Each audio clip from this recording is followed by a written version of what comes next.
Hello, I'm Roger Mudd. Welcome to the History Channel.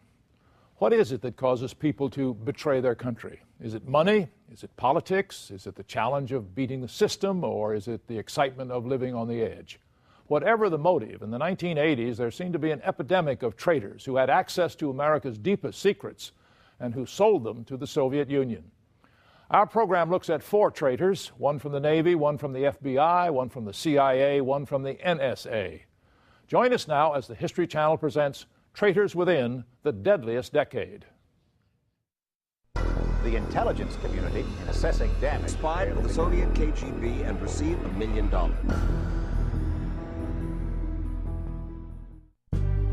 Spying has been called the second oldest profession in the world. 1985 would become known as the year of the spy, when 4 Americans committed treason. Every time you caught one, it was worse than the one before. More astounding was the fact that they worked for 4 different intelligence agencies. Each of these agencies never believed their own people would turn against them. The breadth of the penetration and the damage done to naval and military operations, the loss of top-secret codes, and the execution of our own spies in Russia were catastrophic. Collectively, the damage is absolutely obscene and could have been disastrous at any time that we had won the war. In the early 80s, the Cold War had reached a critical stage. Tensions had ratcheted up between the Soviet Union and the United States. President Reagan called for a moral crusade against the Soviets, calling them the evil empire. To protect against the threat of nuclear war, Reagan proposed a missile defense system that became known as Star Wars. I think this led to a great deal of the tension that existed between the Soviet Union and the United States at that time. And it certainly led, as we now know, to a war scare in Moscow about what Reagan's intentions actually were. The Soviet leadership was truly scared by President Reagan's new policies. They considered these policies as aggressive, militaristic, and fraught with danger of real war. As fear and distrust escalated on both sides, the invisible war of spy versus spy intensified. The Soviets were determined to learn America's secrets. Now they admit they weren't having much luck recruiting American spies. But as luck would have it, they wouldn't need any. Americans with access to top secret and classified information were offering to spy for the Soviets for a price. They were walking in off the streets, offering themselves, providing classified information up front, and receiving money in return and the promise of more money.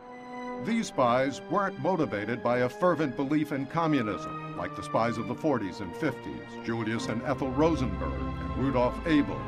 These spies were motivated by the oldest temptations in the book, money and sex, and sometimes revenge. The first spy to be revealed in 1985 was Richard Miller, an FBI agent.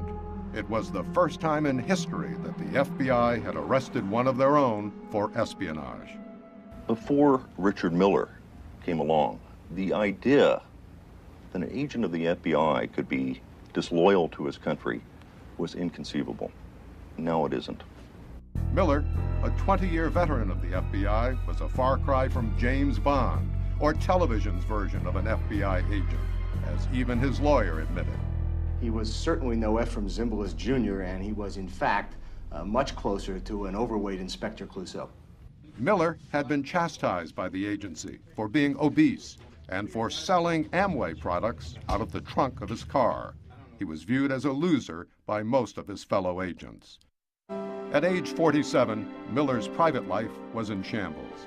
In 1983, he had been excommunicated from the Mormon Church for committing adultery and was separated from his wife and 8 children. I wasn't successful in my religion. I wasn't successful in my marriage, although I consider myself a good father, and I wasn't very successful at work. So come May of 1984, I'm sort of like a glob of silly putty waiting to be molded into whatever fashion anybody wants me to. In 1984, Miller's FBI job in counterintelligence included keeping tabs on Russian emigres in the Los Angeles area. He'd been given a job that was supposed to be least likely to get him into trouble, and that's where he met a woman who persuaded him to do the things that he did. In the course of doing his job, Miller met Svetlana Ogorodnikova, a striking Russian emigre who lived in LA with her husband and young son. She claimed to be a distributor of Soviet films, but the FBI learned she had close ties to KGB agents. Soon, their friendly chats over coffee turned into long afternoons at the beach in Malibu and trysts at Svetlana's apartment in Hollywood while her husband was at work. He'd been compromised by a Soviet Mata Hari. After a few weeks, her pillow talk turned to persuasion as she convinced Miller to trade classified secrets to the Russians for money. Svetlana contacted the Russian consulate in San Francisco and set up a meeting. Miller brought along an FBI foreign intelligence manual, offering to sell it for $15,000 in cash and $50,000 in gold.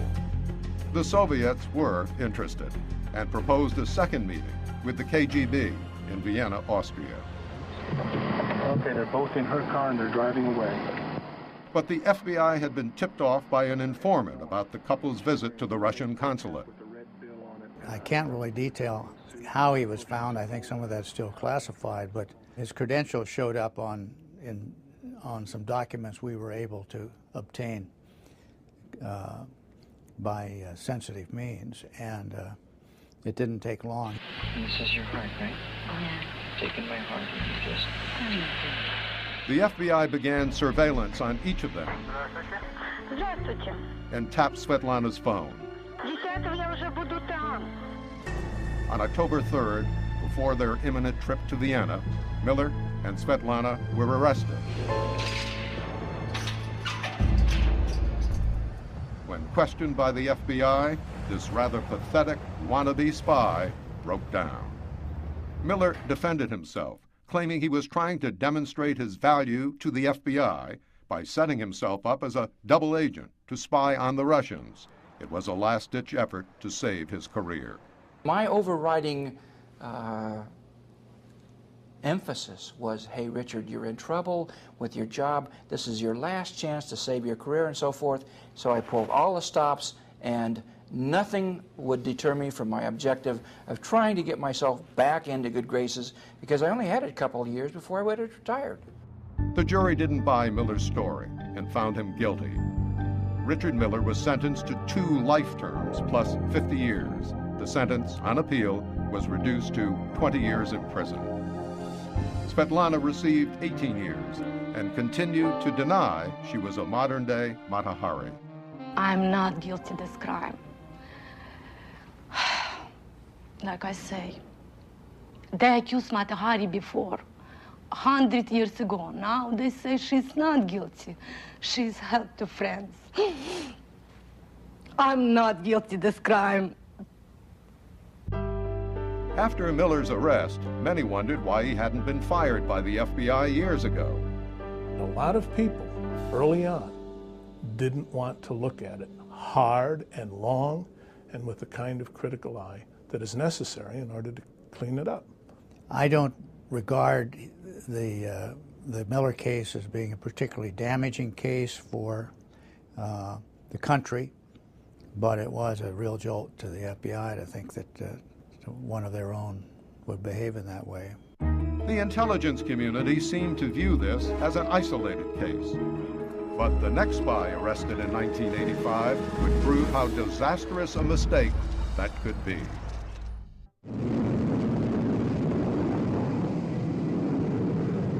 Since World War II, the United States has had the largest and most powerful Navy in the world, or so we thought.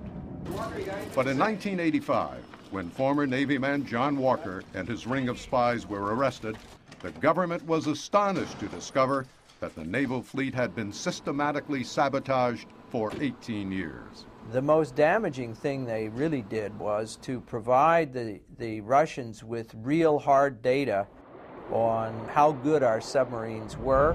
Manned battle stations missile for PEM launch. And enabled for a long period the Soviets to know exactly where all of our submarines were at any given time. If war had broken out, thousands and thousands of American kids would have died as a result of that. John Walker Jr. began his espionage career in 1967 when he was a Navy radio man in Norfolk, Virginia, at the largest Navy base in the world. In his job, he had access to coded messages between the fleet's ships and submarines and the Navy Command Center. Most damaging, he had access to key lists used to decipher the Navy's top-secret encryption codes. 30-year-old Walker was in debt. He needed money and knew how to get it quickly, selling secrets to the Soviets. The motivation was not complex, it was pure greed. In late 1967, he traveled to Washington, D.C., walked into the Soviet embassy, and offered his services as a spy. John Walker was a walk-in.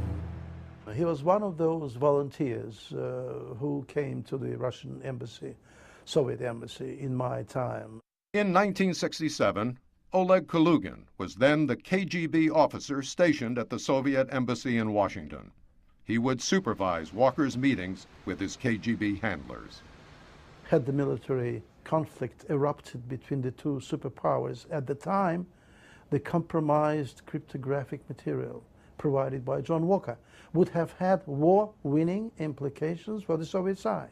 Eventually, Walker provided the Soviets with the keys to the kingdom, compromising U.S. naval forces, including the strategic superiority of nuclear submarines, an incredible coup for the Soviets.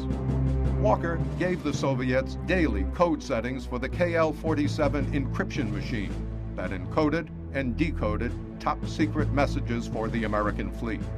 Using the key lists provided by Walker, they could decipher the most highly classified communications of the U.S. Navy. If we intercept the orders coming from Washington, even before the United States launches, we have an opportunity to make a preemptive strike, which would make America indeed in a very bad situation. During that same time, the United States was waging a fierce war in Vietnam. The classified information Walker gave to the Soviets enabled them to pass along U.S. naval communications to the North Vietnamese. They provided to the North Vietnamese the secret daily codes for our aviators as to where they would be going, which targets would get hit, what the rules of engagement were, so that it enabled the North Vietnamese to emplace their anti-aircraft weapons and to set up traps for the American aircraft. And as a result, a lot of airmen died because of that during the Vietnam War. In 1976, after spying for 9 years, Walker retired from the Navy with the rank of Warrant Officer 3. Not the most prestigious rank in the Navy, but he knew the Soviets ranked him #1 as a spy. He started his own private investigation firm in Virginia Beach, but Walker wanted to keep his lucrative spy business going. So he enlisted the help of his brother, Arthur, and his friend, Jerry Whitworth, both Navy men with access to classified information. The same year, he divorced his wife, Barbara, who moved to Massachusetts with their 3 daughters. His son, Michael, chose to live with the father he idolized. I had a closer relationship with my father. I was more like him. I wanted to be like him. John Walker, flush with money, was leading the high life. He bought a plane and houseboat, partied heavily, and had lots of women. I liked the way he dressed. I liked his cars. I liked his boats, his house, his women. Well, we were more than just father and son. We were very good friends. Walker was setting the stage for Michael to take over the lucrative spy business when he retired. I was burning out at that point, and looking to get out of it completely, just retire and quit. He talked Michael into enlisting in the Navy and specializing in communications. Eventually, Michael was assigned to the USS Nimitz as a radio man, which fell right into his father's plans. Joined the Navy like he had done. Did all the things in the Navy he had done, basically. And there was a pattern. Everything was pointing in that direction. There was no avoiding it. At a certain point, it was to the point of no return. Amazingly, on board the Nimitz, Michael, without having security clearance, had no trouble getting access to and stealing hundreds of classified documents, which he dutifully handed over to his father. Michael hid the documents under his pillow and simply walked off the Nimitz with them in his duffel bag. He was never searched. Incredibly, Walker and his spy ring went undetected for 18 years, from 1967 to 1985. The Soviets had paid him close to $2 million. He was considered their #1 spy. What a wonderful thing for a person who's having a rather mediocre career to be looking in the mirror each morning and saying, "Mirror, mirror on the wall, who's the most famous, the most dramatic, the most heroic spy of them all?" And to know that while your bosses think you're a mediocrity, you know you're the most important spy that the Soviets have ever recruited. What finally brought Walker down? It wasn't naval intelligence. The Navy never suspected spies in their midst. The tip that led to Walker's arrest came from a much closer source: Walker's ex-wife. She had known about Walker's espionage and even accompanied him on some of his dead drops to the Soviets. I prayed he would be caught. I also prayed that he would stop. I knew there was nothing I could say that would stop him. Barbara never knew that her son, Michael, was spying for her ex-husband. I couldn't tell her because I was afraid it would hurt her and that maybe she might try something like killing herself, my father, or just going off the deep end. I was really afraid for that. In November 1984, Barbara's daughter Laura told her mother that when she was in the Army, her father had tried to enlist her as a spy. Outraged, Barbara finally worked up the courage to call the FBI, but they had a hard time believing her story. Barbara told this fantastic story. But one FBI agent, Joe Wolfinger, in Norfolk, Virginia, did believe her. Apparently, Barbara Walker had accompanied him to Washington to fill a drop, clear a drop. She described that in a way in which I did not think a disgruntled, vindictive former wife would be able to describe an espionage transaction. She talked about seeing signals, leaving a drop at a particular place. It really had too much rich detail to be completely disregarded. So on that, those facts, we opened a case. Wolfinger had no idea that the investigation would reveal a spy who many still believe to be the most damaging in American history. On February 25th, 1985, the FBI officially opened the case on John Walker. But to convict him, they would have to catch him in the act of making a drop to the Soviets. At this point, the FBI had never caught a spy in the act. The FBI tapped his phones at his home in Norfolk, Virginia, and his private investigation firm. They hoped for a clue, a hint of an upcoming delivery to the Soviets. In the meantime, they learned a bit about his personality from listening to his phone calls. He would lie when the truth would serve him better. He was totally self-centered.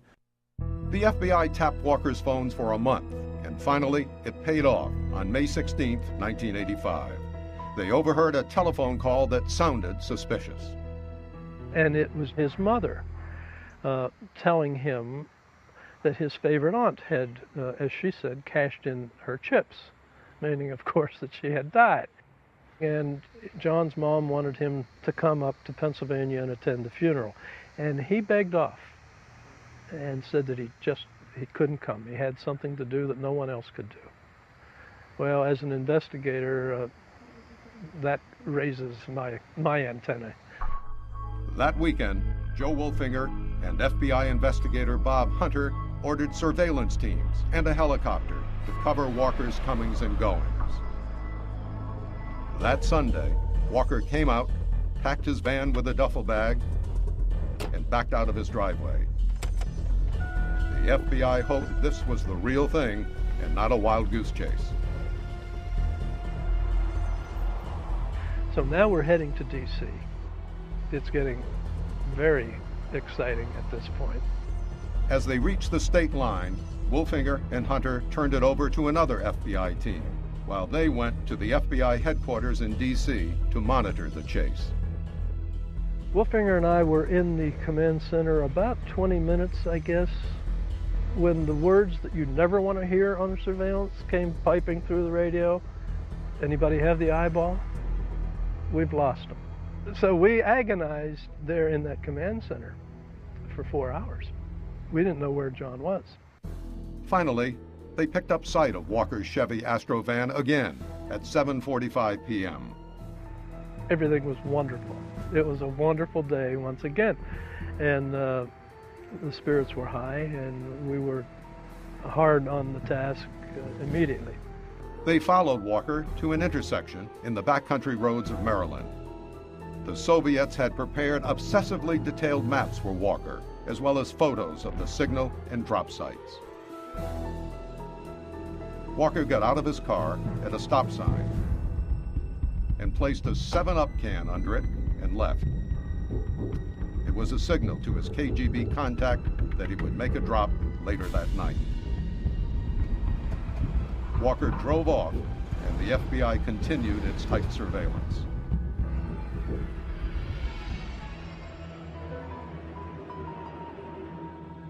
At about 8:30, he stopped under a tree, got out of his van, put something down on the ground, and we could see that.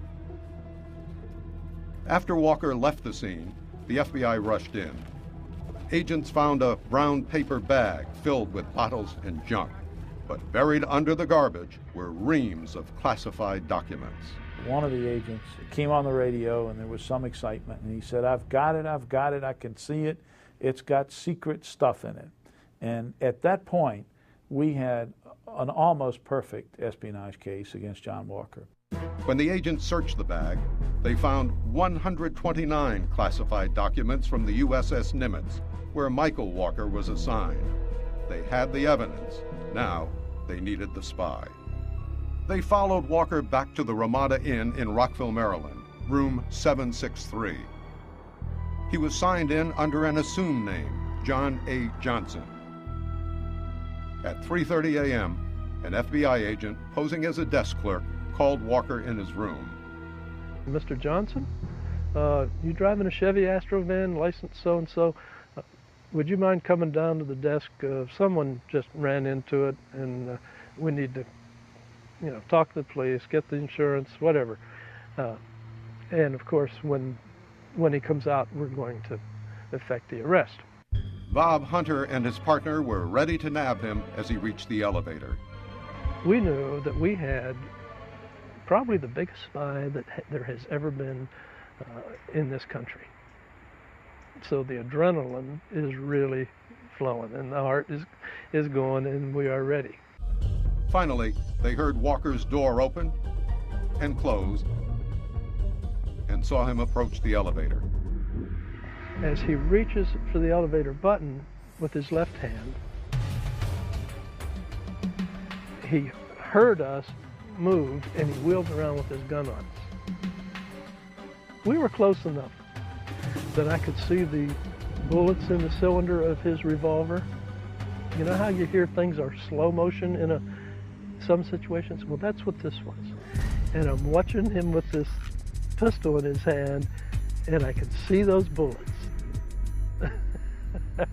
And it seemed like a long time before he finally did what we told him to, which of course was to drop the gun. John Walker's days as the perfect spy were over, and he would suffer another humiliation as well. As Colucci is searching him, he reached up and grabbed that toupee and pulled it off John's head, and it made this loud sucking noise, and he threw it on the floor, and I sort of laughed to myself. That was funny. In this period of high drama, that was funny. In 1985, John Walker Jr. was sentenced to life imprisonment, as was his brother Arthur and his pal Jerry Whitworth. His son Michael received 25 years. Evidence at trial and evidence before the grand jury, testimony by distinguished intelligence and military experts, they said that Walker's espionage gave the Russians war-winning capability. Throughout his arrest and trial, Walker showed no remorse, excusing his actions by saying the Russians never could have won the war. I sold secrets to a country that we were not at war with, and never have been at war with, and never will be at war with. That's all I'm saying. Don't make more of it than it is. But the Soviets had given Walker's secret codes to the North Vietnamese, who were at war with the U.S. I've always thought that John Walker is responsible for many of the widows that I knew in Virginia Beach who lost their husbands in Vietnam, who were Navy pilots. He did some devastating things to this country. He put his comrades at risk and caused some of them to die. He has to live with that, but I don't have to like him. Walker's arrest was a major victory for the FBI, but the year wasn't over yet. 2 more spies would be arrested in 1985, but they would be caught through information received from a surprising source, a Russian spy master who was a colonel in the KGB.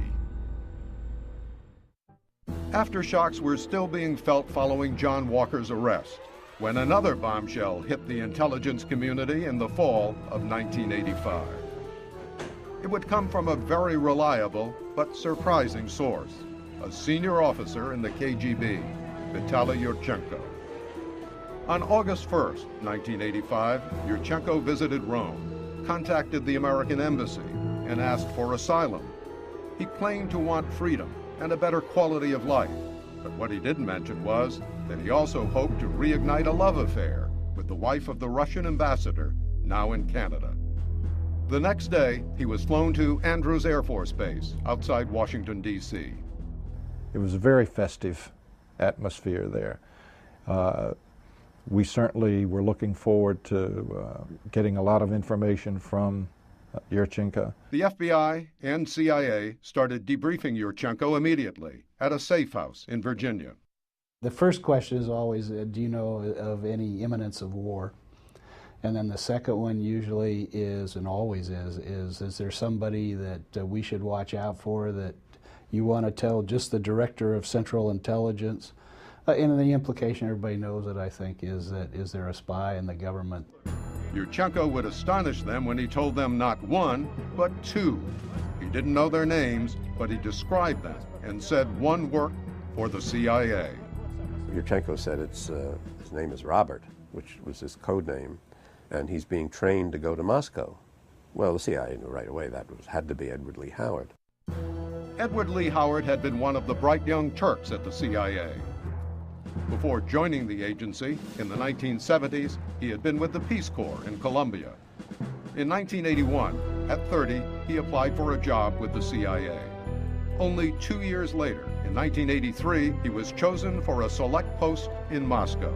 His job would be to recruit Russians to spy for the United States. He is selected from all the officers trained at the farm to be in Moscow. This is Top Gun for the agency. As part of his training, the CIA gave him detailed background information on the Russians spying for the United States. But at the 11th hour in April of 1983, only weeks before his departure to Moscow, he still had to take one more polygraph test. The CIA has great confidence in polygraphs. It's almost a religious belief in the CIA. He had already admitted to the CIA that in his 20s he had taken drugs, including cocaine, and had done some heavy drinking. But this last polygraph showed deception on his part, a deception the CIA has never revealed. The CIA asked for his resignation. Howard was devastated. He's married, and he has a son just born. They're getting ready to go, and suddenly the rug is pulled out from under him. His whole world collapses. After leaving the CIA, Howard moved his family to Santa Fe, New Mexico, and tried to pull his life together. He got a job with the state's finance committee as an economic analyst. Ed was a very hard worker. He was a very capable analyst. He was highly thought of by not only the members of the Legislative Finance Committee, but other legislators also. But underneath his pleasant demeanor, there was still a raging anger toward the CIA. And in Howard's mind, the way to get revenge was to give away what the agency valued most: intelligence. He definitely had a problem with alcohol, and I think it was probably one night while he had a snootful, he contacted the Soviet consulate here in Washington and said, you know, I'm a CIA officer, I have secrets, I know what we do in Moscow, and I'm available. You know, have secrets, we'll travel. In September 1984, on the pretext of going on a business trip, Howard went to Vienna, the international capital of spies. There he met for the first time with his Soviet contact. Howard gave him names of some Soviets working for the CIA, information he got while training for his aborted Moscow job. Any information that he was given by CIA headquarters, he passed on to the Soviets, and the Soviets are quite good at analyzing the activities of the intelligence officers who are there. But Howard's greatest damage was revealing to the KGB the identity of a Russian scientist, Adolf Tolkachev. Adolf Tolkachev was involved in stealth technology research for the Soviets, aircraft design, defense research. Tolkachev was immediately arrested by the KGB and executed. The CIA had no idea Howard was responsible for Tolkachev's arrest until Yurchenko defected and described the traitor in their midst. Because he had been such a loose cannon after his dismissal, the CIA was certain that Edward Lee Howard was the spy Yurchenko described. But still, they waited valuable days before informing the FBI. If he had gone into the embassy, if we had seen him, there would have been action that we could have taken at that time. So why they did not tell us, I don't know. The CIA knew they should have shared their concerns about Howard sooner. But there was a long-standing animosity and distrust between these two agencies. They never get along. They are like kids in a sandbox, kicking sand in each other's faces. And then when mommy or daddy comes along, they pretend they're playing nice. 5 days after Yurchenko's debriefing, the CIA finally shared its suspicions with the FBI, who immediately put surveillance on Howard's home. But Howard had been well trained by the CIA and quickly picked up that he was being tailed. He probably picked up air surveillance within 2 or 3 days of it being instituted. Parker decided to confront Howard directly. He telephoned him to come to the Hilton Hotel to answer some questions. He declined to answer any of the questions that were put to him, and denied any involvement whatsoever with any other foreign intelligence service. That Friday, Howard went home to plot his escape. Even though Howard's wife Mary later claimed she hadn't known of her husband spying, she helped him escape. Together, they jerry-rigged a dummy made with a broom, wig, and old clothes. Placing it on the floor of the front passenger seat, they drove off to dinner. plan? After dinner, driving back in the dark, Mary made a sharp turn. Howard rolled out of the car, and Mary put the dummy in his place. And when Mary returned home, FBI agents monitoring their comings and goings on video saw two silhouettes enter the garage. It worked like a charm. I do think if the FBI had been told the truth by the CIA in the early 1980s, Howard could have been stopped. But the CIA didn't want to tell the FBI how they had botched the recruitment of Howard, the training of Howard.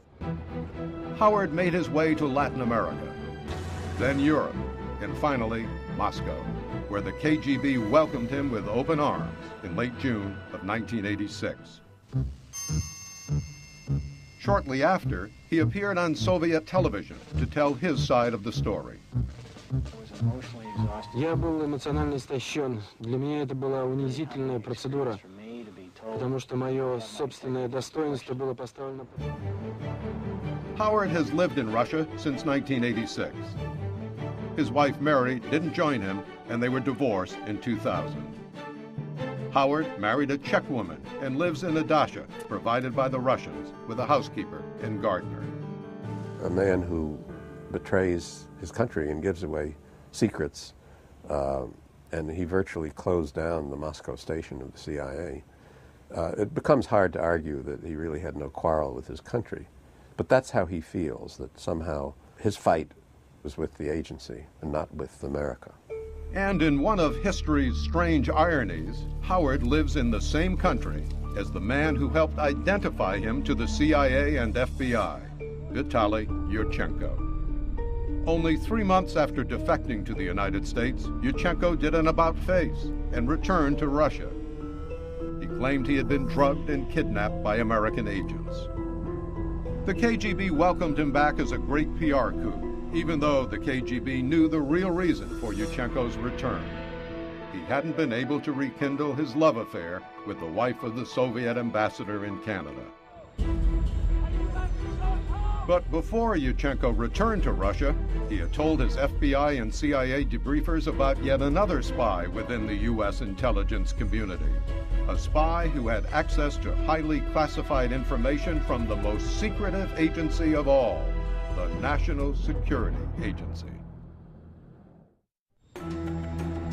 Before Vitaly Yurchenko, the ping-pong defector, returned to Russia in 1985, he gave the FBI clues to a second spy. This spy was compromising intelligence operations of the National Security Agency. The NSA is the government's largest intelligence gathering agency, and so secretive that for years the government didn't even admit it existed. Insiders would say NSA stood for no such agency. The U.S. government gets actually very little intelligence from human spies from the CIA.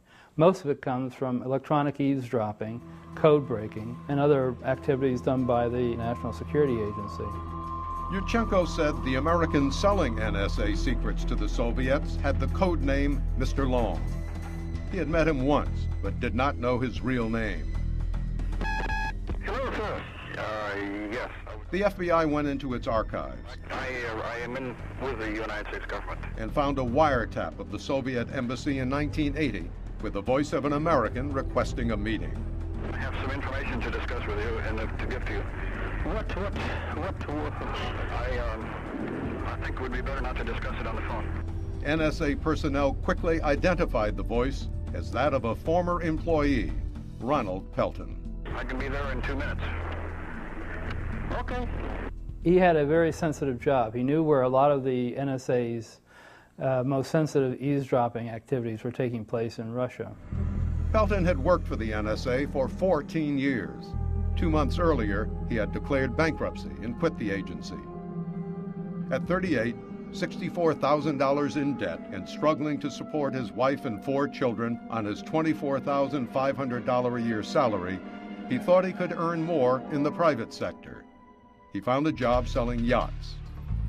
But in his new job, he was actually making less than he had at the NSA.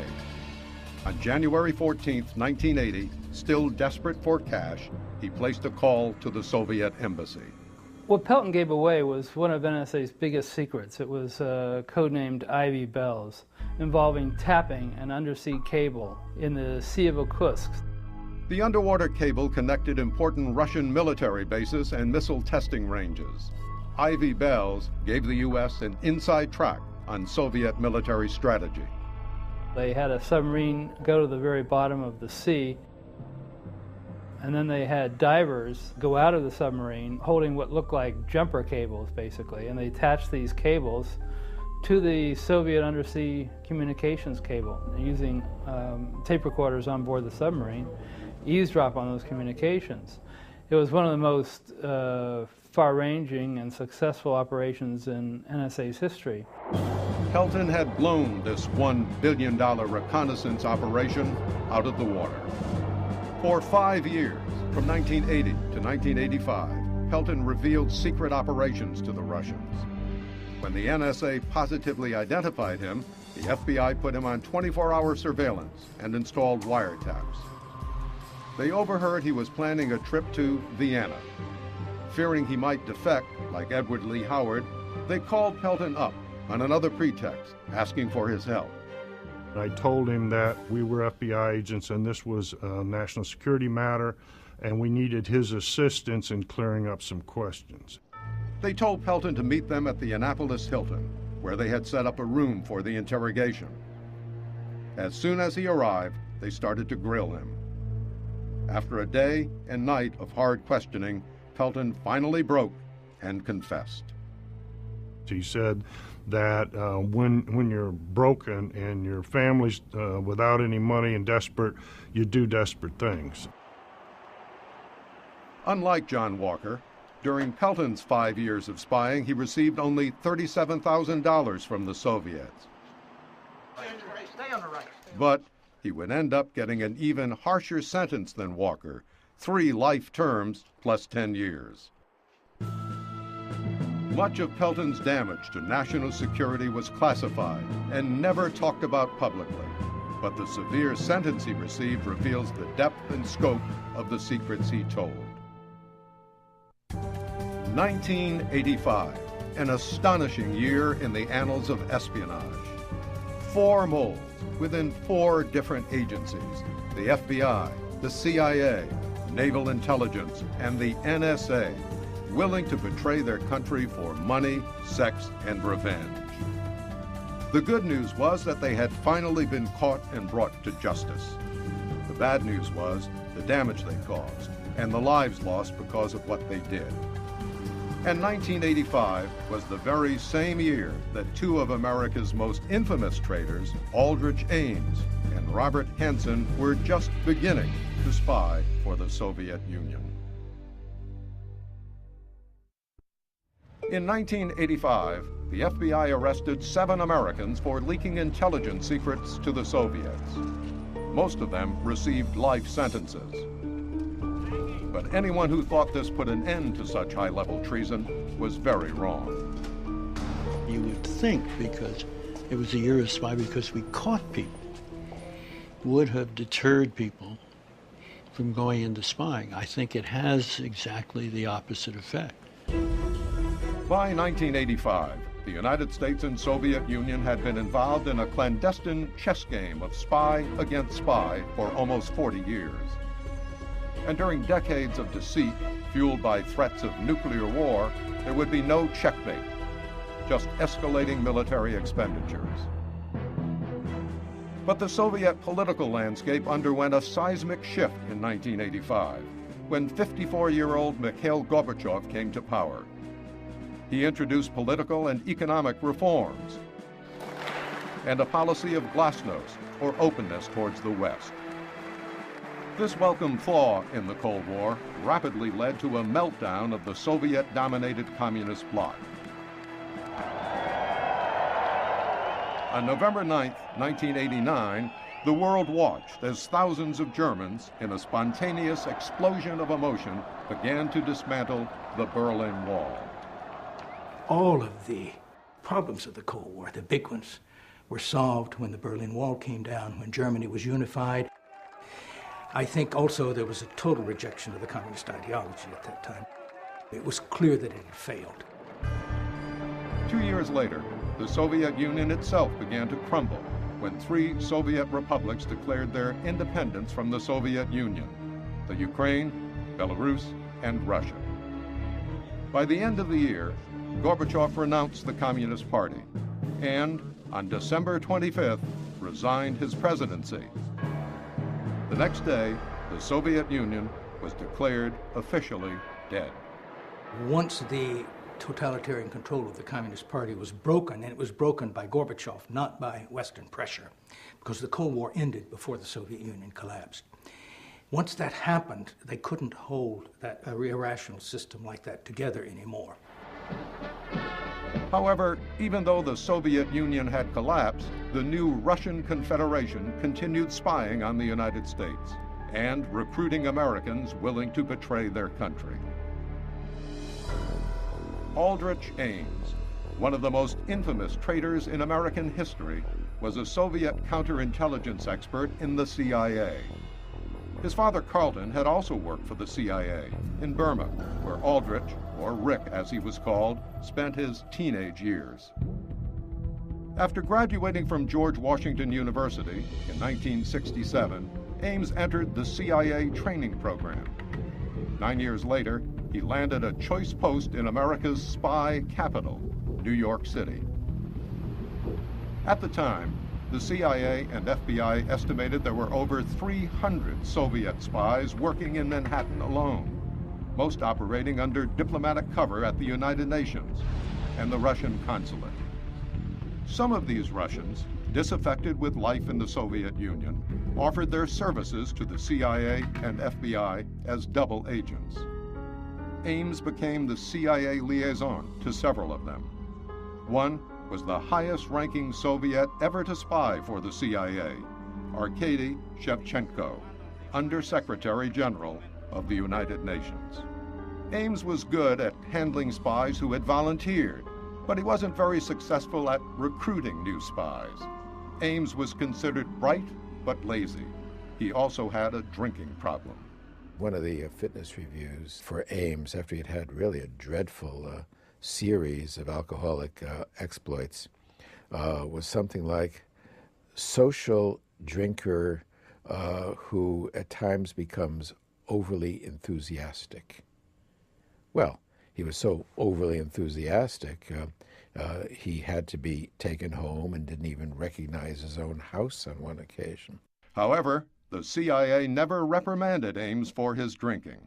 The CIA was always a fraternity, a secret brotherhood, a kind of a combination of Yale's secret Skull and Bones Society and the post office. And within this fraternity, once you were in for life. In 1981, the CIA assigned Ames to Mexico City, considered a backwater post. If his CIA career had stalled, so had his marriage. His wife, Nancy, was a successful lobbyist in New York City and refused to move. Ames went to Mexico alone. It was a decisive turning point in his life, one that would sow the seeds for his becoming one of America's most notorious spies. He went to Mexico and became involved with Rosario, who was there as a Colombian diplomat, and the rest is history. Rosario was an attractive, dark-haired, single woman, and they began a relationship. Eventually, Ames was in love. He divorced his wife. He married Rosario. Rosario Dupuy came from an aristocratic family that had fallen on difficult times. She was cultured and appreciated the finer things of life, and Ames tried to please her. But Ames could hardly afford luxury cars or fine art on his salary. He also had to pay alimony. And in 1983, when he was transferred back to CIA headquarters in Langley, Virginia, the cost of living was much higher than in Mexico. He soon found himself $50,000 in debt. Ames knew that crossing his desk were secrets that were priceless, that were worth millions to the Russians. Ames was now head of the Soviet branch of the CIA's counterintelligence group. He looked around his little pastel office, and he looked at the information that he had, which included the identities of every Soviet secretly working for the CIA. And he said to himself, this would be worth a lot of money to Moscow. In early April of 1985, 44-year-old Aldrich Ames made a fateful decision. He called a diplomat at the Russian embassy, Sergei D. Chivakhin, and invited him to lunch at the Mayflower Hotel. The die was cast.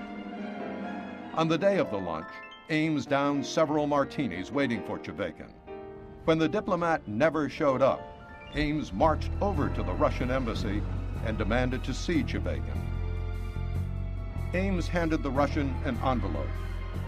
Inside were the names of 2 KGB agents spying for the U.S., Lieutenant Colonel Valery F. Martinov and Major Sergei M. Motorin.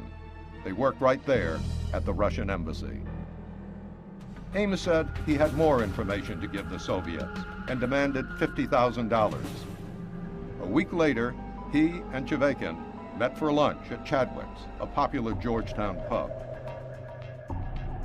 After lunch, Chivakhin leaned over and gave Ames a package, saying, "Here are some press releases I think you'll find interesting." When he got into his car, Ames reached down into the package and found a tightly wrapped stack of $100 bills, $50,000 worth. He knew that as long as he continued providing information to the KGB, that they would continue to pay him, because for them to have someone not only inside the CIA, but inside the Soviet counterintelligence part of the CIA was like a dream come true, like the kid in the candy store. Ames had tapped into a gold mine, and there would be no turning back.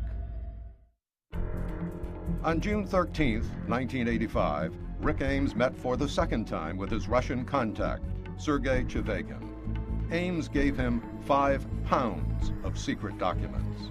He'd walked right out of the CIA with it. No one had searched the bag and said, "Oh, are those secrets you're carrying there, Rick?" And he went over to Georgetown and had lunch, and in the course of the lunch, he handed over the bag to his Soviet contact, and that was it. And the money kept flowing, millions. On that one day, in an extraordinary act of betrayal, Ames compromised all human intelligence operations in Moscow. He gave Chivakhin the names of every Russian in Moscow spying for the U.S., now estimated to be about 24 people. Within months, the KGB would arrest and execute 10 people, including Martinov and Motorin, the men at the Russian embassy whom Ames had exposed in his first meeting. Those losses were severe. Your ability to attract other people has to be in the light of your track record of protecting them. People who come to you expect to be protected. They do not expect to be exposed. They expect their identity to be kept as close held as possible. And if you lose that reputation, you lose some of your ability to collect information. Those who weren't executed were sent to gulags in Siberia, such as Vladimir Potashov, a military analyst and missile expert who had been sharing secrets with the U.S. that would prove vital in disarmament talks. In 1986, Potashov was arrested by the KGB. I was picked up on the street, immediately transferred into the car. I was taken to the main KGB prison, Lefortovo, and then 3 KGB chairman deputies were interrogating me the whole night long. After Potashov was questioned for over 100 days and nights, he was sentenced to 13 years in one of the most notorious prisons in Siberia, Perm 35. In this frigid wasteland, he lost all his teeth and was reduced to 95 pounds. It was always hunger, and hunger was not only physical but emotional. But everything you saw there was gray or white and black and white in winter. It was a cold. Our only dress which was a short jacket. When Ames gave up names to the KGB, he knew what their fate would be. One of the things that Ames did somewhere along the line, pretty early on, he mentally changed sides in the Cold War. He went over to the other side. And once he had done that, he thought, I think perhaps, well, I'm going to show them that I can be the best spy ever. You know, having crossed this line, why not give them everything? Of course, he still risked getting caught. In May of 1986, Ames was due for a lie detector test, required every 5 years. Ames' Russian handler, Chavakin, told him to get a good night's sleep and develop a rapport with the examiner. Ames passed his polygraph. He wouldn't be tested again for another 5 years. In 1986, Ames was assigned to a prestigious overseas post, Soviet branch chief of the CIA station in Rome, located in the American embassy. Meanwhile, in his secret life, he continued giving up intelligence secrets to his new Russian handler. With his growing affluence, he indulged his taste for stylish Italian suits and expensive foreign cars. Ames and Rosario also celebrated the birth of their son, Paul. In Rome, the money kept pouring in. Ames flew to Zurich and opened up 2 Swiss bank accounts and deposited, over time, more than $1 million. Eventually, the Russians gave or promised Ames $4.6 million. That's a lot of money, especially for a civil servant, for anybody. But to the Soviets, the information Ames provided was definitely worth the money. One of the spies he revealed was Dmitry Polyakov, codename Top Hat. For 18 years, he had provided the U.S. with data on Soviet strategic missiles, nuclear strategy, and chemical and biological warfare. In 1980, he retired to a dacha outside Moscow. Then, in 1988, he got a call from the KGB. They say that he dressed in his military uniform with all of his medals and then proudly marched off to his doom. Since 1986, the CIA and FBI had begun to realize that their spies in the Soviet Union were being rounded up and killed or were sent to prison. Initially, they blamed former CIA agent Edward Lee Howard, who had defected to the Soviet Union in 1985.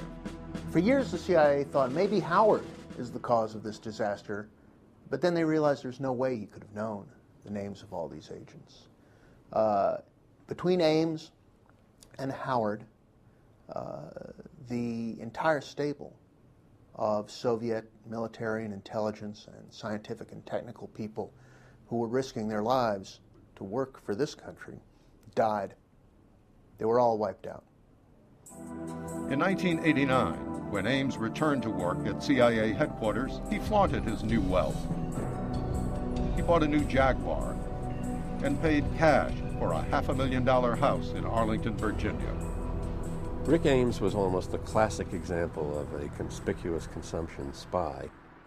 He had Italian suits, he had his teeth fixed, he began to live higher. He bought a house with $500,000 in cash when he came back to the United States, which was unusual. Talk to any real estate agent, not many people plunk down that much money. They go to a bank and get a mortgage.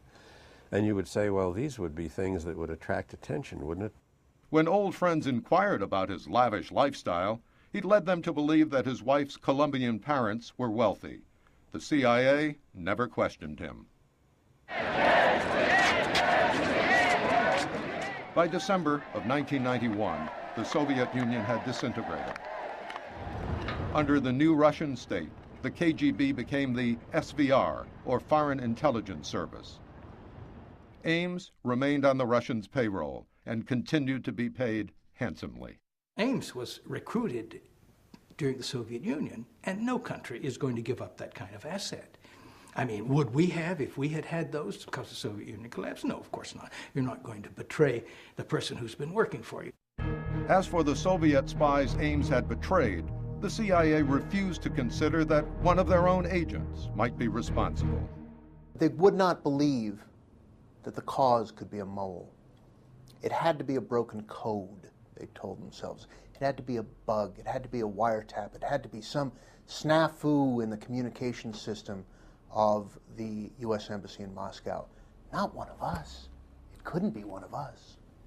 By 1991, when Ames had been spying for 6 years, Paul Redmond became the CIA's Deputy Chief of Counterintelligence. Paul Redmond revived the mole hunt. It hadn't been getting very far. Redmond believed there was a traitor inside the agency, and he was determined to find him. But he had no illusions. It would be a tough job. Determined to find the mole within the CIA, Deputy Chief of Counterintelligence Paul Redmond put together a special team of 4 agents. They started with close to 200 possible candidates who had known something about the Russians who were executed. We narrowed the list down to about 20. The criteria, which were very informal, were there were a couple of people who went away mad, who had some access. There were some people who had had polygraph problems. Ames was on the list because of the business of Diana Worthen coming in saying that he had much more money after he came back from Rome. Diana Worthen had worked with Ames in Mexico City and was now on Redmond's team of investigators. Another agent on the team, Sandy Grimes, after months of painstaking work, found the critical clue that led directly to Rick Ames. The clue was matching Ames' bank deposit slips with the dates of his lunches with his Soviet contact Chavakin in 1985. We had just received records from one of the banks Rick had. And Dan is reading these things off, and I'm entering them in the computer. And my God, it was unbelievable. On 17 May, Rick had reported having had a lunch with his Soviet contact, Chavakin. 18 May, there's a deposit into his checking account for $9,000. I remember Sandy coming in to see me and standing in the doorway saying, "We got the son of a bitch." And that's essentially the analysis in a nutshell as to how we came to the conclusion that Rick Ames was probably the spy. Redmond believed they had found their mole and notified the FBI. In May 1993, while Ames and his family were on vacation in Miami, the FBI bugged his house. We made an entry into Ames's house for the purpose of conducting a search and installing microphones. And of course we had to do it right under the noses of his neighbors. And we did it in the dead of night. We sent a very small team in. They searched his computers and searched for documents. We also put a beacon on his car to help with the surveillance. To do that, Weiser's team set up a ruse. Ames was asked to drive his CIA boss to FBI headquarters for a counter-narcotics meeting. Ames parked his car at FBI headquarters, and we simply moved it down below the street level to a garage down there and put the beacon in while he was briefing FBI officials upstairs. Ames was now being tailed around the clock. On a September morning in 1993, Ames left his house and put a chalk mark on a mailbox at the corner of 37th and R Streets in Georgetown, a signal that he would be making a drop to his Soviet contact later in the day. But that afternoon, when Ames left work to make the drop, the car beacon failed and the FBI lost him. That day became known as Black Thursday. Black Thursday was a very low point for us and for me personally. Fortunately, it wasn't long after that we had a very important success. Weiser's surveillance team had worked out a plan of picking up Ames' trash while he slept. They perfected this to the point where within 11 to 15 seconds they could drive up, pull the trash can into the van, put a replacement can out, and drive away without being detected. At a separate site, they would go through the trash, and later they switched them back so that Ames's trash was there when he went out in the morning. What they found that night in the garbage would ultimately become critical evidence against Ames. That note, which was really on a piece of paper only this big, arranged for a meeting in Bogota, Colombia later that fall. When Ames traveled to Bogota to make contact with the Soviet handler, the FBI followed. But Ames got the time wrong and missed making contact. I was walking up and down, wondering what had happened to my KGB contact, who had been there an hour earlier. I was reasonably alert, but I didn't see the surveillance. And I suppose it was frustrating for the FBI because they were scared to death of me seeing surveillance. So they had to stay way back. As a result, they never saw me doing anything. They had no evidence of any operational activity on my part. Catching him in the act would have been the strongest evidence of Ames' guilt. But the FBI had already found incriminating evidence on his computer. And by January of 1994, time was running out. Ames was scheduled for a CIA counter-narcotics meeting in Moscow. The FBI feared if he learned of their surveillance, he would take that opportunity to defect, like Edward Lee Howard. They had only one choice: to move fast. On February 21st, 1994, the President's Day holiday, the FBI had Ames' boss, David Edgar, phone Rick and asked him to come into the office regarding his Moscow trip. The FBI wasn't about to let him get on that plane and do an Edward Lee Howard. So they intercepted his car only a couple of blocks from his house in Northern Virginia and arrested him. Ames had spied for the Soviets for 9 years and made $2.7 million, with another million and change put aside in an escrow account in Moscow. At his arrest, as the FBI put him in the car, he had a hard time accepting that his lucrative double life was ending. In the car, being driven to a place where he was questioned, he was overheard saying, "Think, think, think," as though he might still somehow be able to get out of this fix he was in. Presented with the evidence gathered against him, Ames made a deal. He pled guilty so that his wife Rosario would get a reduced sentence. It was apparent from the wiretaps that she had known about his spying. Rosario Ames received a 5-year sentence. On April 28, 1994, Aldrich Ames, 53, was sentenced to life imprisonment without parole. He took an objective view of this. He said at the time, you know, this is the business of espionage. They took their chances, I took my chances. I think he used that expression. Aldrich Ames is serving his time at the Allenwood Federal Penitentiary in Pennsylvania. I spent about 8 hours interviewing Aldrich Ames in prison in 1994. What's he like? He's arrogant. He is unctuous, oily, in a kind of a sleazy, charming way, like a snake. He's smart, but he disguised that fact by being drunk for most of his career. He is unrepentant.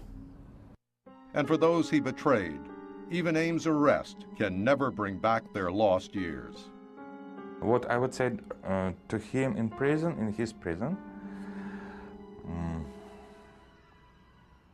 I would say that repentance or his confession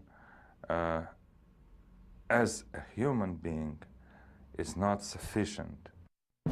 As a result of the Ames case, after years of animosity and distrust, a joint FBI-CIA team was formed to investigate future espionage cases. With more cooperation between the CIA and FBI and the end of the Cold War, many in government thought the worst days of spying were over, until FBI agent Robert Henson proved what a dangerous assumption that could be. Robert Henson, a senior counterintelligence analyst with the FBI, may turn out to be the most treacherous and destructive spy of the past century. Hansen spied for the Russians on and off for 20 years, even through the transition from the Soviet Union to the new Russian state. The FBI arrested Hansen on February 18, 2001, as he made a delivery to the Russians at Foxstone Park, near his home in Vienna, Virginia. Earlier in the day, he had left a signal for the Russians, a strip of white adhesive tape on the park sign. As arranged, he drove back to the park later in the afternoon, walked over the small wooden footbridge, and placed a package of secret documents underneath. The FBI had him under surveillance and moved in. He didn't say a word, not a single word, but one FBI agent told me that his shoulders slumped and he just sort of went limp because he knew it was just over. The FBI is still assessing the extent of the damage done by Hansen, but what is now known is frightening, especially in light of the terrorist attacks on the World Trade Center and Pentagon. Hansen had revealed to the Russians one of the U.S. government's most highly guarded secrets, the continuity of government, or doomsday plan. That is our ultimate disaster survival plan. This is what you do at time of attack. Get everybody back. The attack on the World Trade Center, you saw that go into action. Where did the president go? Where did the leadership go? Where did the intelligence community go? You heard about the fact that the CIA left the building. Well, they didn't go out of business. They relocated. Where? That's the secret. Well, that whole ability to respond in time of a disaster is one of the greatest secrets that any government has. Hansen had also revealed sensitive satellite operations, as well as a $250 million tunnel the U.S. had built in 1985 under the Russian embassy in Washington, D.C. The tunnel, loaded with sophisticated eavesdropping equipment, became worthless overnight. When I look at Bob and I try to figure out what's motivating him to do all this, the thing that keeps crossing my mind is ambition. This is not money, it's not revenge, this is about being the best spy that there ever was in history against the United States for the Soviet Union. Hansen joined the FBI in 1976. 2 years later, when he worked in New York City, he began his spying activities. In the name of the Father. He claims he approached the Soviets because he needed money to pay for his kids' parochial school tuitions. His wife, Bonnie, found out and confronted him. She catches him counting out the money. Well, she literally freaks. She's very upset, and she said, "You've got to give it back. You can't do this." He goes to a priest, and the priest says, "Okay, here's what you're going to do. Don't do it anymore. Donate the money to Mother Teresa, and all will be forgotten." And that's what happened. But 7 years later, in 1985, Hansen started spying again. He was not a happy spy. Dr. Alan Solarian, who spent several hours with Hansen in prison after his arrest, thinks Hansen returned to spying for reasons that had little to do with money. Internal demons, because he was fighting other battles internally, psychologically. His biggest problem was not spying. His biggest problem were other psychological issues. Robert Hansen is an enigma, a man who led two completely separate lives, each constantly at war with the other. He said in the course of our discussions that that this whole activity was sort of like a Jekyll and Hyde situation, where the bad guy took over at times. It seems like he had a bifurcated personality, almost a split personality, where one side of him could be completely church-going, moral and patriotic, and the other side of him can be the mirror image, the person who doesn't care that he's getting other people killed. Unlike Ames, who flaunted his wealth, Hansen did everything he could to hide the millions he was making from the Russians. At the time he was arrested, he was living with his wife Bonnie and 6 children in a modest middle-class community in Vienna, Virginia. His family, friends, and neighbors thought him the epitome of an upright and moral man. It just boggles the mind that Bob Hansen, on one hand, could rail against communism, say it's the worst thing in the world, be so patriotic, always espoused conservative moral values. On the other hand, of course, he's delivering material to the most sensitive material, nuclear materials, the strongest material we had, to communism.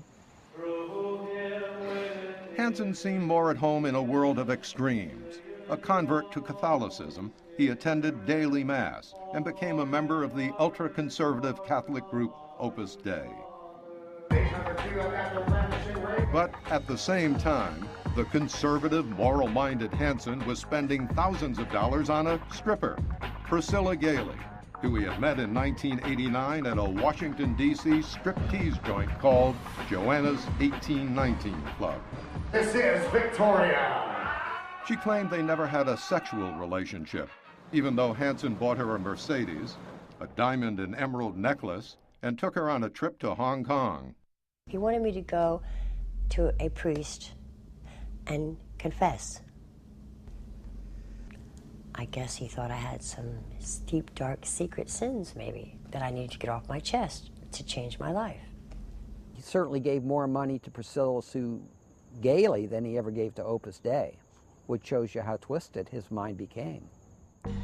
Hansen's twisted behavior became even more apparent when investigators learned that he had sent naked pictures of his wife, Bonnie, to his best friend, Jack Hoschauer, and he installed a closed-circuit television camera in his bedroom so that Jack could view the Hansens' lovemaking when he visited their home. Hansen also created an adult website, writing erotic stories using his own name and Bonnie's. Hansen would quit spying again in 1991 and stay dormant for 8 years. But in 1999, he resumed spying once again. He needed a thrill, he needed a rush. Maybe the $600,000 that he had gotten had run out. And 7 years had gone by, and his name had never come up. He had checked the computers of the FBI. No one seemed to be looking for him. No one seems to be suspecting him. So why not start again? Hansen seemed driven by a compulsion that went far deeper than money and would send him back to his secret life of spying. Some clues to Hansen's complex personality would come to light as investigators started looking into his past. The roots of Hansen's spying may go back to his family roots. As an only child, he idolized his father, a Chicago policeman, but he never lived up to his father's expectations. Bob Hansen's father, I think we're finding, is turning out to be quite a brute, who really treated Bob very shamelessly. Bob, who was a high school science guy who was not a good athlete. His father is a Chicago police, big, tough guy, and Bob is not the kind of son he wants. He's the only son he has. All his life, Robert Hansen was an outsider. Some people have called Bob Hansen a geek. He was always a loner, a little bit strange. In 1966, Hansen graduated from Knox College near Chicago. He went on to study dentistry at Northwestern University. There, a fellow dental student, Robert Lauren, remembers Hansen being a bit eccentric. Bob dressed as weirdly as anyone could have at Northwestern Dental School because he wore all the time a black suit, usually a wool suit, I think, a white polyester shirt, and a black and blue or black and red rep stripe tie. Invariably, the same outfit, even under his gowns when we were dissecting cadavers, even under his gowns when we were doing really very dirty lab work. He also recalls Hansen's obsession with a book on Kim Philby, the famous British traitor who spied for the Soviet Union during and after World War II. And when I saw the pictures of Bob Hansen on the cover of a magazine, my mind immediately went to the Philby book, because that wonderful smile of his, those great white big rectangular teeth of his that I remembered when he was smiling with what could be done and what you could get away with, something like what Kim Philby did. And then when I saw his head, this is like 30 years later, it was like, oh my God, he really did it. Hansen dropped out of dental school after 2 years and followed in his father's footsteps, joining the Chicago police force. If he seemed a bit strange in dental school, he was considered the perfect candidate for the police elite C5 undercover team. He was exceptionally bright. You know, he looked to be an honest, hardworking, bright policeman who came to me with excellent recommendations and excellent credentials. After 3 years with C5, Hansen joined the FBI in 1976. Ernie Rizzo, a fellow undercover cop, believes even back then he had become addicted to the rush of an undercover life. I think somewhere along the line he went over the edge from the normal high and just completely lost it. But I can understand where it's a high, and when you're working undercover all your life, you just see how far you can go. It's like Michael Jordan shooting baskets. You know, how many baskets can you shoot? I can't give this up. I'll come back out of retirement 5 times just to prove I can still do it. Same mentality. So spying was that kind of complication for Bob Hansen. And he knew that it was destructive, it was horrible, but it was giving him temporary relief from the inner pain that he was experiencing. Hansen's career as a spy began to unravel during millennium year 2000. A former KGB agent, whose name remains classified, turned over Hansen's file to the FBI. Bob Hansen made one huge mistake. Every time he delivered and made drops to the Russians, he wrapped it in a plastic bag. He probably thought, oh, well, they'll throw away the garbage bag and just keeps the documents. Oh, no, the Russians, they kept the garbage bags, and his fingerprints was on the garbage bags. After his arrest, and only weeks before his scheduled retirement, 57-year-old Robert Hansen was indicted on 21 counts of espionage. The government dropped its attempts to get the death penalty when Hansen agreed to tell all in exchange for his wife and children getting his pension. In return, the government agreed to life imprisonment without parole. When Hansen was captured, arrested in the United States, someone called me and said, "What a coup." I said, "Wrong. The coup was the Russians. They had Ames and they had Hansen." But ironically, it's the Russians who can be credited with helping uncover American traitors. Since 1985, former KGB agents have tipped off their American counterparts. That the American spy agencies were unable to find spies themselves was a subject of criticism by Congress. Makes you wonder, is anybody ever fired out at that place? Seriously, that was my question, and that's going to be my question of the director tomorrow when he comes up here. What do you have to do to be fired? President Bill Clinton, before leaving office, issued a directive establishing a new office to coordinate the different counterintelligence agencies in the hopes of identifying spies sooner. We realized that we weren't sharing intelligence, we weren't working together, we weren't cooperating. And the more spies we had, the more Congress in particular was saying, hey, there's a problem here. And we don't want to stop it after the fact, we want to stop it before it happens. In the aftermath of the September 11th attacks on the World Trade Center and Pentagon, it's obvious that temptations are greater than ever today for would-be spies. Rogue states, terrorists, and even allies are all vying for American intelligence, both military and technological. One of the best analogies I ever heard came from Jim Woolsey, the former DCI. We slayed the dragon, and as we cut him open, 1,000 poisonous snakes fell out. And that's exactly what we're faced with today. Since the late 80s and the early 90s, the numbers of countries and numbers of non-state actors, as we say, that have become interested in the United States and its technology, its economy, its academia has risen exponentially. And we are faced with one of the biggest challenges in our history. And former KGB General Oleg Kalugin believes it would still be wise to keep an eye on our old adversary. Russians have preserved imperial mentality. As a nation, they feel humiliated. People who served in the KGB, in the party hierarchy, and even thousands and maybe millions of ordinary people who lost faith in the future because of the impoverishment and dismemberment of the former USSR. These people feel nostalgic about the old days, and they want to restore the old great Russia. Even today, for some, money, sex, and revenge can overcome patriotism, and it's likely that spying will continue to be the second oldest profession.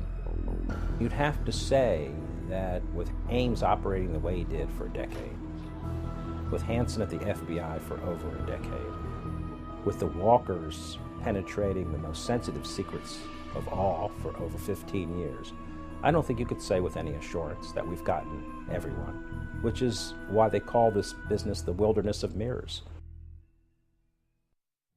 After Robert Hansen was finally caught, an independent commission headed by former FBI Director William Webster was asked to investigate how Hansen had escaped detection for so long. Hansen claimed that any file clerk could download classified material from the FBI's computerized case system and simply carry it out the front door. The spy called FBI's internal security pathetic. The commission agreed with him. For the History Channel, I'm Roger Mudd. Thanks for watching.